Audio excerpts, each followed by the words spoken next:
Ayan guys, part 5 na po tayo ng ating classic bobber restoration.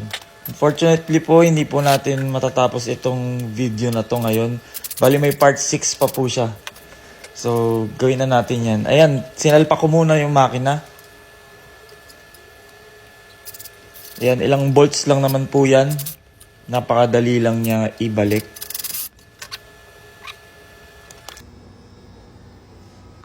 Nilinis ko lang din pala siya, hindi ko na siya pininturahan kasi papangit yung kulay niya.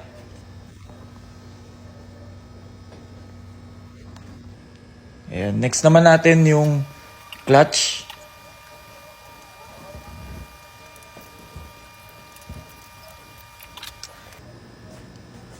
Ayan, yung clutch cable natin, ilagay na natin.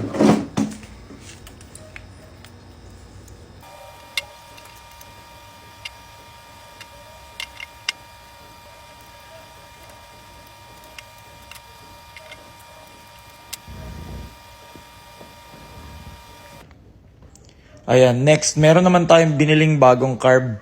Pang TMX 155 yan. Kasi yung dati kong carb, peke lang yung nakihin. Sobrang gaan nun. Ito, mabigat-bigat na siya. Close to original na siya.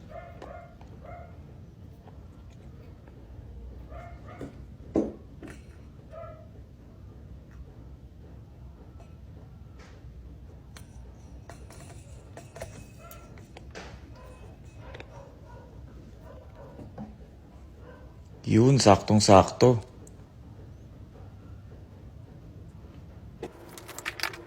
Kabit naman natin yung pipe.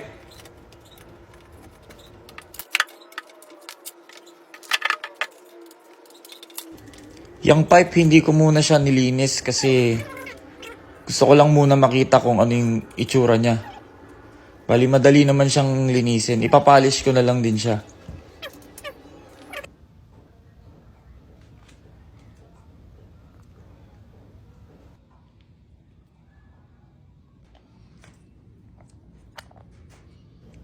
Ayan, next na natin yung bracket ng signal light.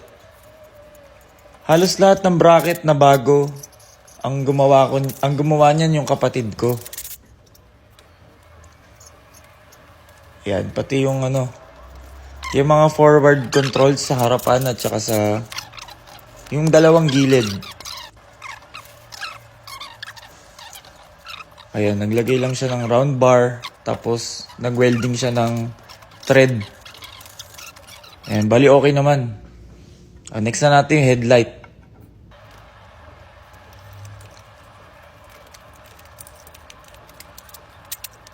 Ayan, yung headlight pala, inas-is ko lang siya, tapos nilagyan ko lang siya ng clear coat.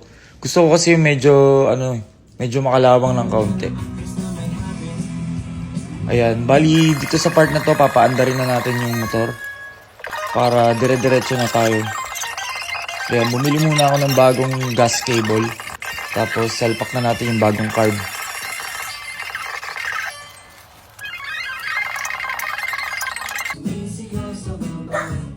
Ayan, medyo okay naman yung release niya. Ayan, hiniram ko muna yung ignition coil ng project na wave ko.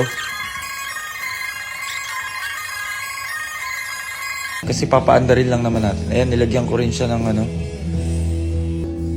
ng fuel cock. Vacuum type yun eh. Ayan, yung harness niya, papalitan natin yan, i-rewire natin.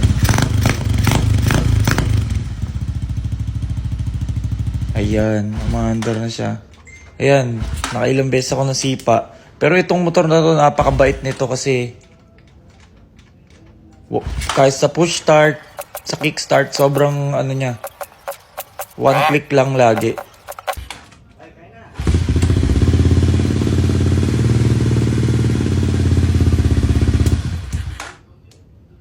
Magana. Nice.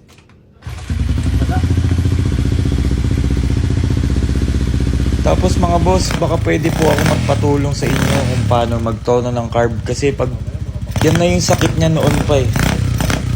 Kahit sa lumang carb, naghahagok-hagok siya. So, dito na lang po muna. Next na po yung last part natin.